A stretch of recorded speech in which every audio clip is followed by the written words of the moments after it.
Fait. Un char russe roule vers le front de Kéfé. Puis il disparaît, effacé de la carte à jamais, sans laisser de traces. Poutine, dans sa sagesse infinie, arrive à une conclusion. S'il ne peut pas envoyer de chars, il enverra des soldats. C'est de la folie. Poutine préférerait perdre 100 soldats plutôt qu'un char. Mais les deux disparaissent sur un front devenu l'un des plus meurtriers théâtres de la guerre en Ukraine. L'Ukraine domine désormais à Kiev. Il ne reste qu'un cimetière de blindés et de soldats russes.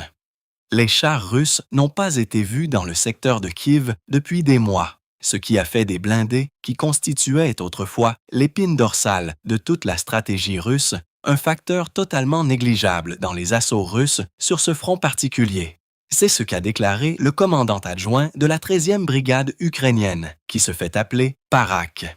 Il a fait ces révélations lors d'une interview accordée le 2 mars à Army Tefway, déclarant « Nous n'avons pas vu d'équipement lourd sur notre axe depuis longtemps, surtout des blindés.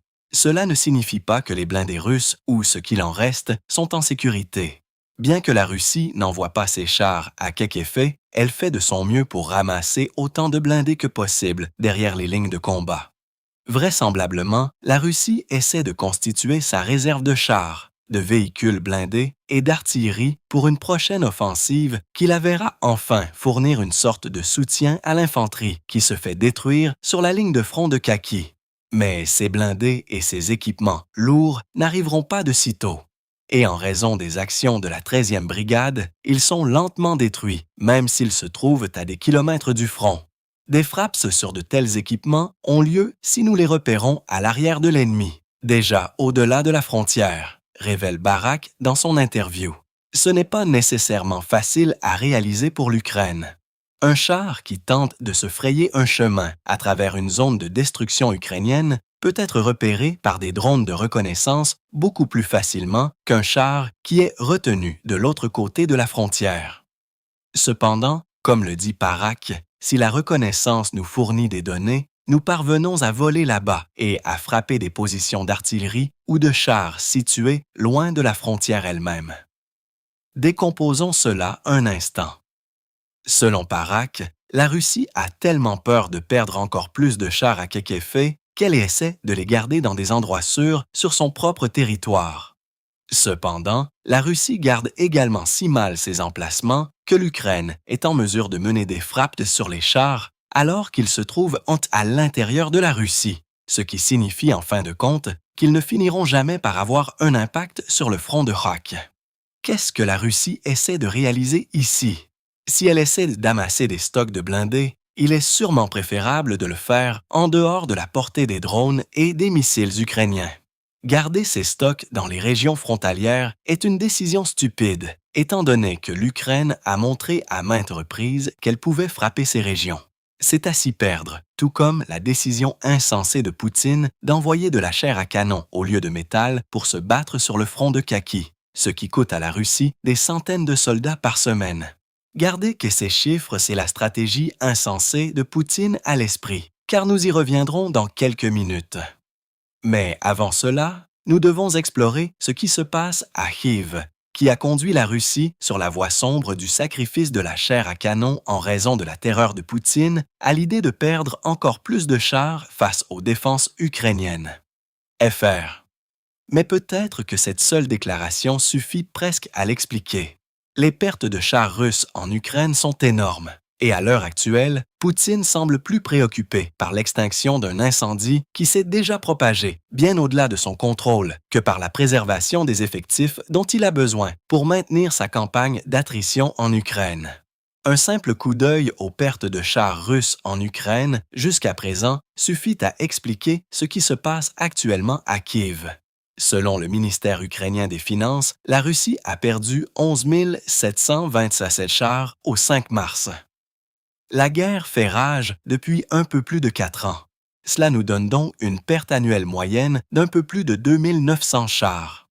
Cependant, ces chiffres seront naturellement pondérés en faveur des premières années de la campagne hésitante de Poutine, car les blindés russes sont retirés dans tout le pays. On ne peut pas perdre des chars que l'on ne déploie pas. Il semble que ce soit la logique russe. Bien sûr, cela ne signifie pas grand-chose pour les soldats qui sont envoyés au front sans blindés. Les problèmes de chars de la Russie ont été une source d'information majeure pendant presque toute la durée de l'opération militaire spéciale de Poutine. Après l'échec de son invasion initiale, très lourde en chars, Poutine pensait que la guerre en Ukraine se transformerait en une bataille d'attraction. La Russie gagnerait. Elle devait gagner en vertu de son nombre énorme de chars.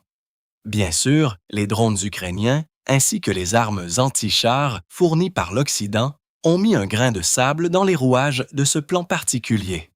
Et ce qu'il reste à la Russie à faire, c'est de poser la même question que celle qui a été posée par l'intérêt national dans un article d'octobre 2025. Qu'est-il arrivé à tous les chars russes? Le principal problème pour la Russie est que ses premières pertes de chars en Ukraine ont été à la fois importantes et inattendues.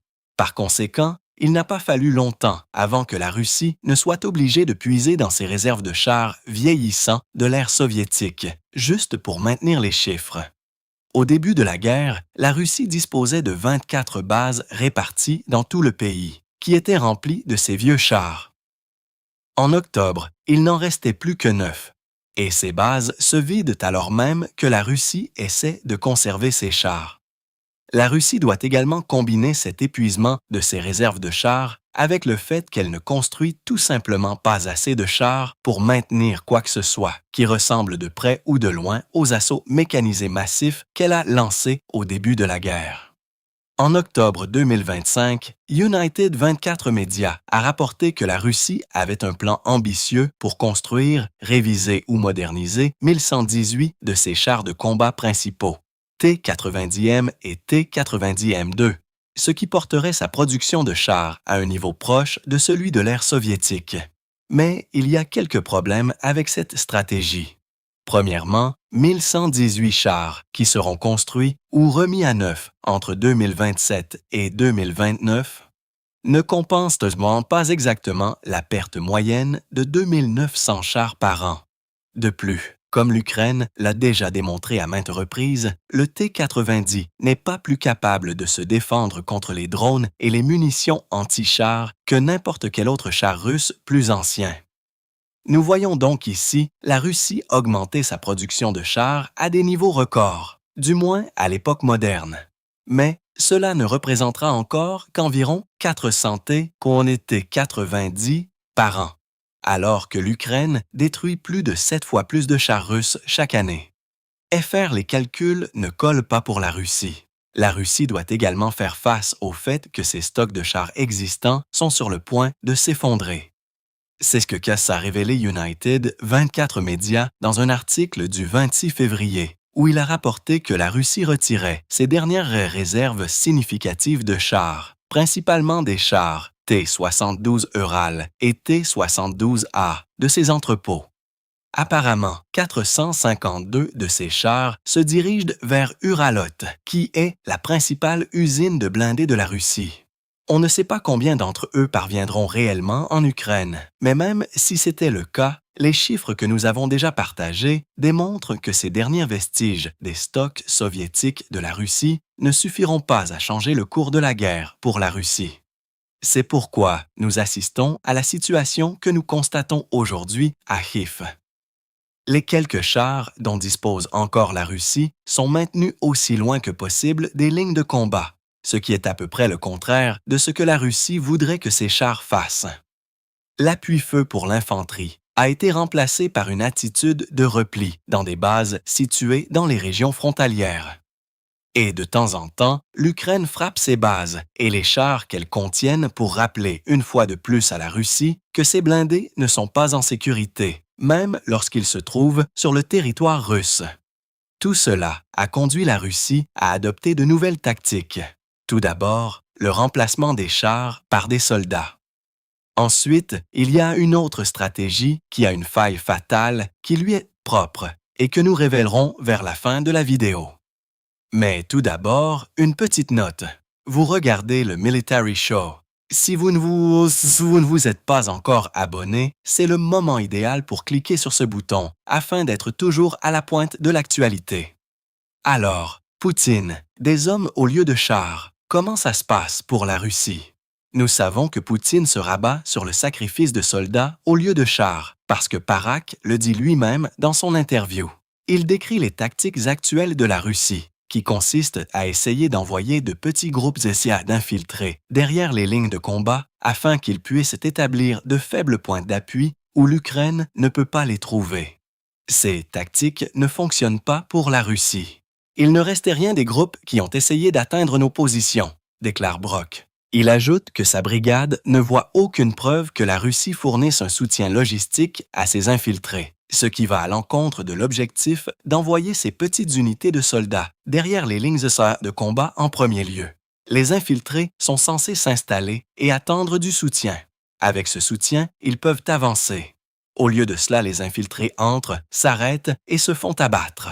Barak est encore plus direct, déclarant « Leur préparation à de telles actions est hâtive, insignifiante et ne représente pas une réelle menace pour nous. » Et cela résume à peu près la situation de l'infanterie russe à KKE en ce moment.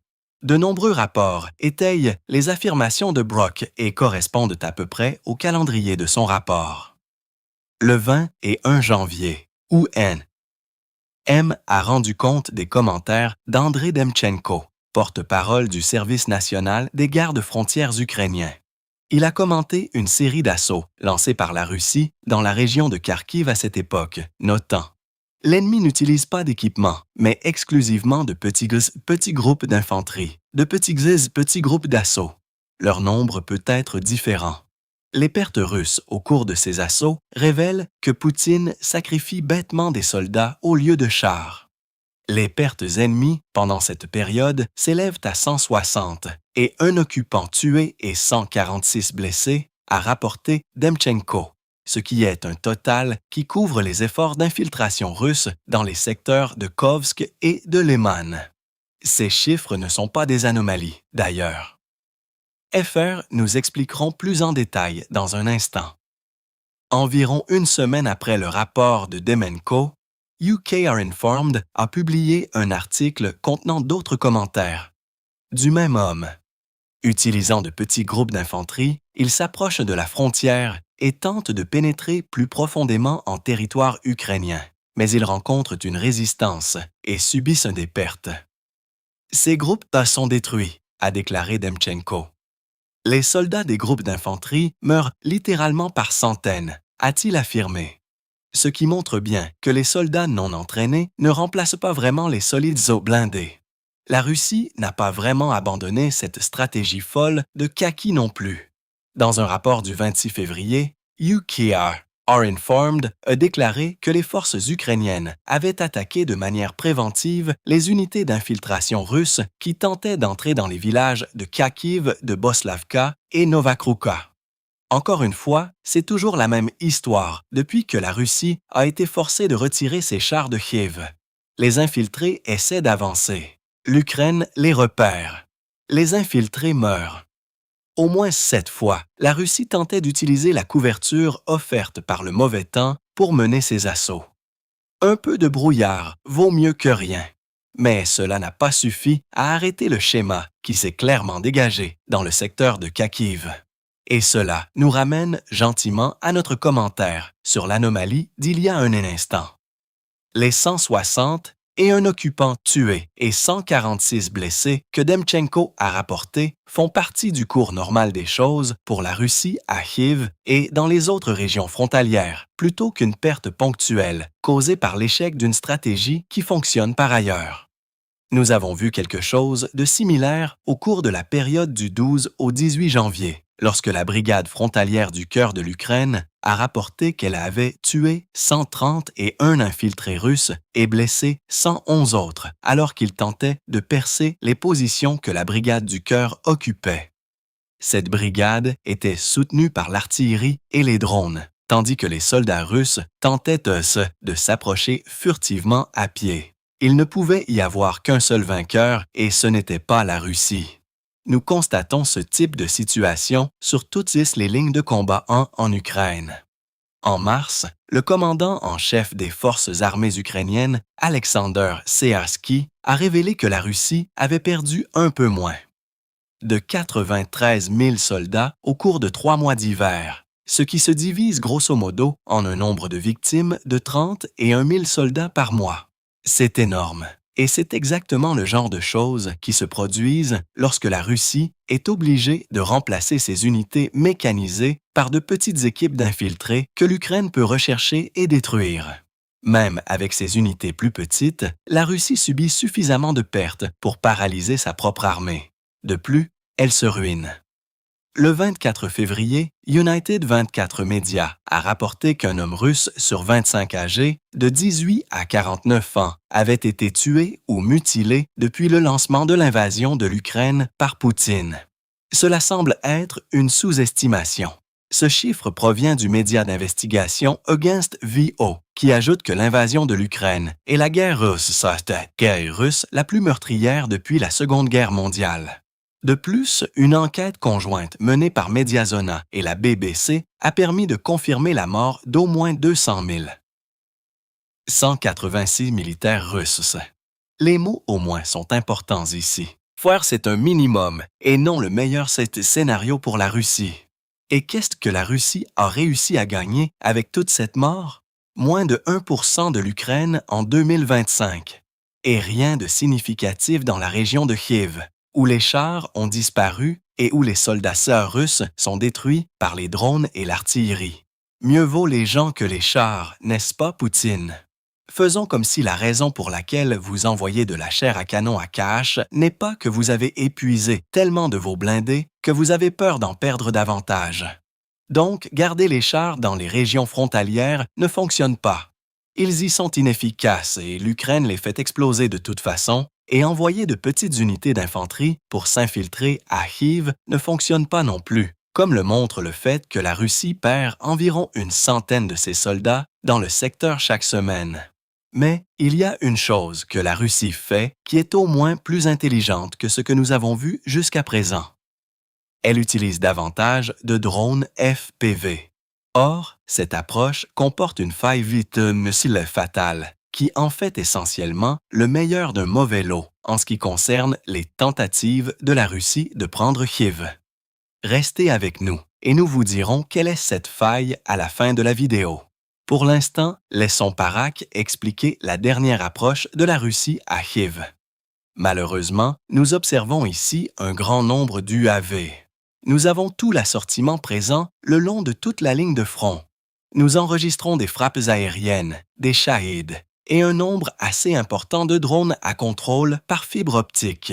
Barak dit que l'Ukraine a toujours l'avantage dans les airs. Barak chapeau.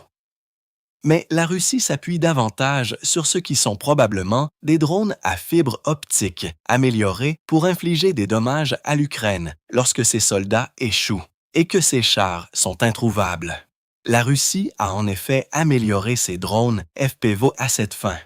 En septembre, Vikram Matal, contributeur de Forbes, a rapporté que la Russie avait développé un nouveau type de drone à fibre optique doté d'une portée étendue. Certes, ce rapport était basé sur les affirmations d'un blogueur militaire russe. Il convient donc de l'utiliser avec une pincée de sel. Cependant, une portée étendue est mauvaise pour l'Ukraine en ce qui concerne les drones à fibre optique. Ces types de drones sont protégés contre les efforts typiques de guerre électronique et de brouillage, car leurs câbles à fibre optique offrent une connexion directe entre le drone et l'opérateur. Des câbles plus longs signifient que les drones peuvent aller plus loin, ce qui signifie également qu'ils peuvent cibler les soldats ukrainiens derrière les lignes de combat. Il existe des preuves que les drones améliorés de la Russie ont un impact. Le 26 février, Euromaidan Press a rapporté que l'un des drones à fibre optique de la Russie avait réussi à atteindre Kiev pour la première fois depuis le lancement de l'invasion par Poutine. Résistant aux dommages électroniques, ce drone n'a finalement causé aucun dommage. Il s'est pris dans un arbre dans le district de Kievski de Kiev, la veille de la publication de l'article par Euromaidan Press. Néanmoins, le fait que le drone russe ait réussi à aller aussi loin étaye la théorie selon laquelle la Russie a étendu la portée de ses véhicules aériens sans pilote. FR, c'est un défi clair pour les défenseurs de Kiev en Ukraine. Cela signifie qu'ils doivent s'attendre maintenant garder les yeux ouverts pour les drones russes à l'intérieur et autour de caches ou qu'ils sont à la recherche d'infiltrés. Mais voici le problème. La faille fatale que nous avons mentionnée plus tôt. Les drones ne peuvent pas prendre de territoire. Ils peuvent attaquer des groupements de troupes et détruire du matériel. Cependant, les drones ne sont pas en mesure de mettre en place des défenses, de revendiquer des terres ou de faire quoi que ce soit d'autre dont Poutine a besoin pour que la Russie réalise des progrès significatifs dans le KEF. Ce manque de prise de territoire est acceptable d'un point de vue défensif, comme nous l'avons vu l'Ukraine le prouver. Les hordes de drones qui déchiquettent les soldats russes dans les vastes zones de destruction de l'Ukraine sont devenues une stratégie défensive clé pour l'Ukraine. Mais pour que la Russie prenne Kiev, et elle est loin d'y parvenir, sa nouvelle génération de drones à fibre optique devient automatiquement un rôle de soutien. Des personnes et des chars sont toujours nécessaires pour que la Russie obtienne des résultats concrets. Et comme la Russie a clairement du mal à reconstituer ses réserves de blindés et que ses soldats meurent en masse bien en dehors de Kiev, il est peu probable que la Russie fasse des progrès significatifs dans le secteur de Sito. L'Ukraine domine toujours le front de Kharkiv. La seule pincée de bon sens que Poutine a injectée dans la stratégie russe sur ce front ne suffira pas à faire une réelle différence. Ce que nous voyons à Kiev en ce moment est le résultat de l'effondrement historique de toute la stratégie russe basée sur les chars en Ukraine. Pendant des décennies, la Russie s'est appuyée sur ces monstruosités métalliques pour projeter sa puissance. Aujourd'hui, au milieu des frappes de drones ukrainiens et des tensions industrielles, les icônes blindées de la Russie se sont transformées en passifs.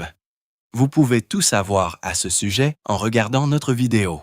Et si vous avez apprécié cette vidéo, n'oubliez pas de vous abonner au Military Show pour plus d'informations sur le front ukrainien. Et merci comme toujours d'avoir regardé.